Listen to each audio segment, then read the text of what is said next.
अस्सलाम वालेकुम व्यूअर्स, मेरा नाम है यासिर। आप देख रहे हैं स्मार्ट वर्क टीवी। आज हम एक्सेल के एक ऐसे फंक्शन के हवाले से बात करेंगे जो कि नॉर्मली हम लोग यूज़ नहीं करते। अगर हम उसको प्रॉपर वे में यूज़ करें तो हम बहुत ही हैंडसम वे में अपना डाटा प्रेजेंट कर सकते हैं। चलिए शुरू करते हैं।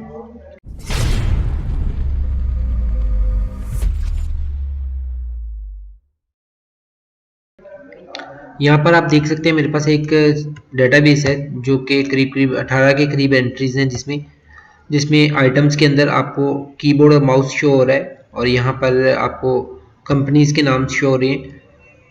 आगे उनकी क्वांटिटी ऑफ सेल मेंशन है और उसके बाद पर पीस उसकी प्राइस कितनी है और कितनी अमाउंट के टोटल पीस सेल हुए हैं। तो इसी डाटा को अगर मुझे यहाँ पर ऊपर शो करना है तो वो मैं किस तरीके से करूँगा, उसके लिए मैं एक फंक्शन यूज़ करूँगा जिसका नाम है डीसम। यहाँ पर आप मैं वो फंक्शन लगाता हूँ like equal to DSUM bracket open करने के बाद वो मुझे कहता है कि टोटल अपनी डेटाबेस सेलेक्ट करें। डेटाबेस का वर्ड जब भी आएगा इसका मतलब है कि आपका डाटा जहाँ पे भी पड़ा हुआ है वो सारे का सारा आपने सेलेक्ट करना है विद हेडर्स। मैंने अपनी डेटाबेस सेलेक्ट कर ली, उसके बाद मैंने कोमा लगाया। कोमा लगाने के बाद वो मुझे कहता है कि फील्ड सेलेक्ट करें। फील्ड के अंदर जो मुझे लेना है वो उसकी टोटल कॉलम को नहीं लेना, मुझे सिर्फ उसका जो जो भी डाटा मुझे जिसको सम करवाना है उसका मुझे हेडर लेना है सिर्फ। लाइक मैं यहाँ पर क्वांटिटी सम करवाना चाह रहा हूँ तो मैं क्वांटिटी पे क्लिक कर दूंगा और उसके बाद कोमा लगा दूंगा। क्वांटिटी पे कोमा लगाने के बाद मैंने यहाँ पर वो मुझे कहता है कि क्राइटेरिया बताएं किसके साथ मैच करके उठाऊं। तो मैं इसको जब भी सिलेक्ट करूंगा तो मैं आइटम के साथ नीचे वाला सेल सिलेक्ट कर लिया जहाँ पे मैंने नाम लिखना है। मैंने सिलेक्ट किया, इसको ब्रैकेट बंद की और ब्रैकेट बंद करने के बाद इसको ओके करता हूँ। तो यहाँ पे मेरे पास टोटल जो क्वांटिटीज हैं जो सेल हुई है वो 262 की है। यहाँ पे हम रैंडम इसको क्रॉस वेरीफाई करते हैं। जब भी मैं इसको सिलेक्ट करता हूँ तो यहाँ पे भी आप देख सकते हैं कि मेरे पास जो टोटल सेल हुई है वो 266 की है, पीसी सेल हुए हैं। अब मैं ये कहता हूँ कि यार मुझे टोटल तो सेल लेनी नहीं है, मुझे तो चेक करनी है स्पेसिफिक किसी आइटम की।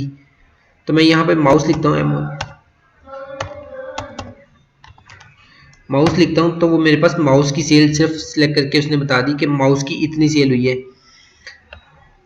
हम इसको क्रॉस वेरीफाई करते हैं। लाइक मैंने यहाँ से कीबोर्ड हटा दिया और सिर्फ माउस को सिलेक्ट कर लिया। माउस की अगर हम यहाँ पे सिलेक्ट करने के बाद देखें तो यहाँ पे 132 पीस सेल हुए और यहाँ पे भी वो क्वांटिटी में 132 ही दिखा रहा है। अब मैं ये कहता हूँ कि मुझे जो है वो आइटम के साथ कंपनी की भी सेल चेक करनी है। लाइक मुझे ये चाहिए कि यहाँ पर डेल की कितनी सेल हुई है, एप्पल की कितनी सेल हुई है, हायर की कितनी सेल हुई है, वो भी चेक करना है। तो मैं जब भी यहाँ पे लाइक डेल लिख देता हूँ। डेल लिखने के बाद इस फार्मूला में जो ये मैंने लास्ट में क्राइटेरिया उसको बताया था, क्राइटेरिया जो कि मैंने ये दो कॉलम ये दो सेल्स लिए थे, इसको मैं बढ़ाकर कंपनी को भी साथ में ले लूँगा। तो वो ऑटोमेटिकली इसको सिलेक्ट करेगा कि एक तो मुझे आइटम चेक करनी है, दूसरा मुझे कंपनी का नाम भी चेक करना है। दोनों जो क्राइटेरिया हैं वो दोनों को इकट्ठा ही सिलेक्ट कर लेगा। जैसे मैंने एंटर किया तो उसने बता दिया माउस जो है वो डेल के 20 सेल हुए।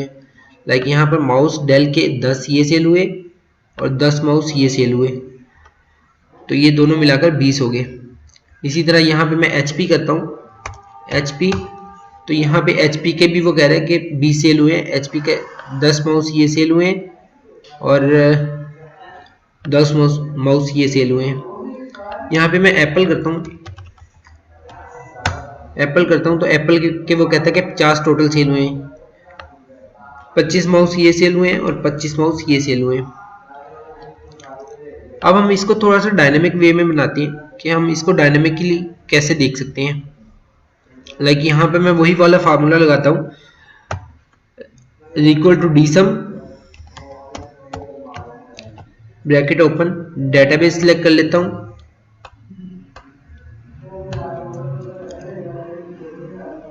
डेटाबेस सिलेक्ट कर ली, उसके बाद जैसे मैं कोमा लगाता हूँ मुझे कहता है कि फील्ड सिलेक्ट करें। फील्ड सिलेक्ट करने के लिए मैं यहाँ पे इसको इफ की कंडीशन लगा दूंगा। If bracket open logical test में E1 बराबर है double quotes AMOUNT amount double quotes, then अगर E1 बराबर हो अमाउंट के तो ये वाला सेल सिलेक्ट करें, नहीं तो इफ E1 बराबर हो double quotes price double quotes बंद, अगर E1 बराबर हो प्राइस के तो ये वाला सेल सिलेक्ट करें, then if double quotes bracket E1 is equal double quotes QT by quantity double quotes बराबर हो तो ये वाला सेल सिलेक्ट करें, कोमा 0, यहाँ पे मैं इफ की कंडीशंस बंद कर दूंगा और उसके बाद मैं कोमा लगाता हूँ और यहाँ पे मैं इन दोनों को सिलेक्ट कर दूंगा, इन चारों सेल्स को सिलेक्ट कर दूंगा, B1 B2 और C1 C2 दोनों को सिलेक्ट करने के बाद ब्रैकेट बंद करूंगा और एंटर कर दूंगा। तो यहाँ पर आप देख सकते हैं कि मेरे पास एप्पल के माउस जो है वो टोटल कितनी अमाउंट के सेल हुए हैं। तो यहाँ पे हम इसको क्रॉस वेरीफाई कर लेते हैं। माउस जो है वो एप्पल कंपनी के टोटल जो है वो 11,000 रुपये के सेल हुए हैं। तो यहाँ पे भी आप देख सकते हैं कि 11,000 के ही सेल हुए हैं। अब मैं इसको मज़ीद थोड़ा सा डायनेमिक बनाता हूँ कि यहाँ पे मुझे बार बार लिखने की ज़रूरत नहीं है। मैं इसके लिए यहाँ पे क्लिक करता हूँ, डाटा में जाता हूँ, डाटा में जाने के बाद डाटा वैलिडेशन में जाने के बाद यहाँ से लिस्ट में जाने के बाद यहाँ पे सोर्स पे क्लिक करके इन तीनों सेल्स को मैं सिलेक्ट कर लेता हूँ और एंटर कर देता हूँ। इसी तरह से मैं माउस पे जाता हूँ, यहाँ पे आइटम्स में जाने के बाद सॉरी, यहाँ से मैं पहले अपना फिल्टर खोल दूँ।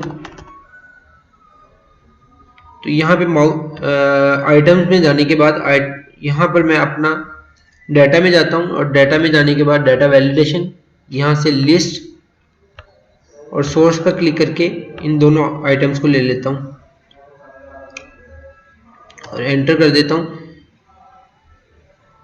अब यहाँ पर अगर मुझे यहाँ पर भी लिस्ट व्यू लगाना है तो लिस्ट व्यू लगाने के लिए सबसे पहले मैं यहाँ पे डाटा में जाता हूँ। डाटा में जाने के बाद डाटा में जाने के बाद डाटा वैलिडेशन में इसको लिस्ट सिलेक्ट करूँगा और सोर्स में आकर लिख दूंगा डेल कोमा HP कोमा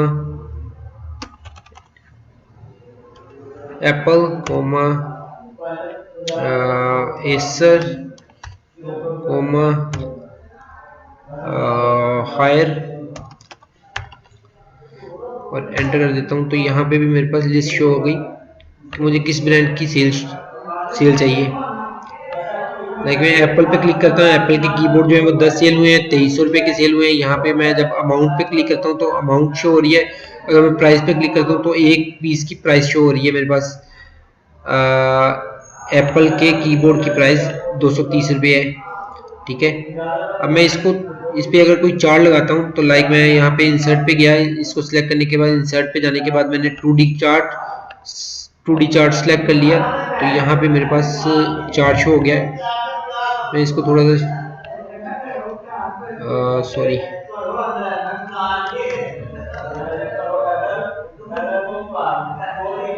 मैंने यहाँ पे इसको सिलेक्ट कर लिया और इस पे राइट क्लिक करके डाटा लेबल्स इनेबल कर दिए। तो यहाँ पे आप देख सकते हैं जैसे ही मैं इसको यहाँ पे प्राइस की है तो प्राइस शो हो रही है। अभी मैं इसको अगर अमाउंट करता हूँ तो यहाँ पे मेरे पास अमाउंट शो होना शुरू हो जाएगी और नीचे यहाँ पे क्वांटिटी शो हो रही होगी। जैसे ही मैं यहाँ पे एप्पल की बजाय डेल कर देता हूँ तो डेल करते ही मेरे पास यहाँ पे भी कीबोर्ड डेल के आगे, क्वांटिटी भी उसी की आ गई, अमाउंट भी उसी की आ गई। यहाँ पर मुझे अगर कीबोर्ड की बजाय माउस लेना है तो मैं यहाँ पे जैसे ही माउस करता हूँ तो मेरे पास क्वांटिटी भी माउस की आ गई और अमाउंट भी माउस की आ गई। तो इस तरीके से आप बड़े ही हैंडसम वे में अपना डाटा जो है वो प्रेजेंटेबल तरीके से बना सकते हैं। Thank you. अगर आपको वीडियो अच्छी लगी है तो काइंडली इसको लाइक कीजिएगा, शेयर कीजिएगा और मेरा चैनल सब्सक्राइब कर लीजिएगा। Thank you.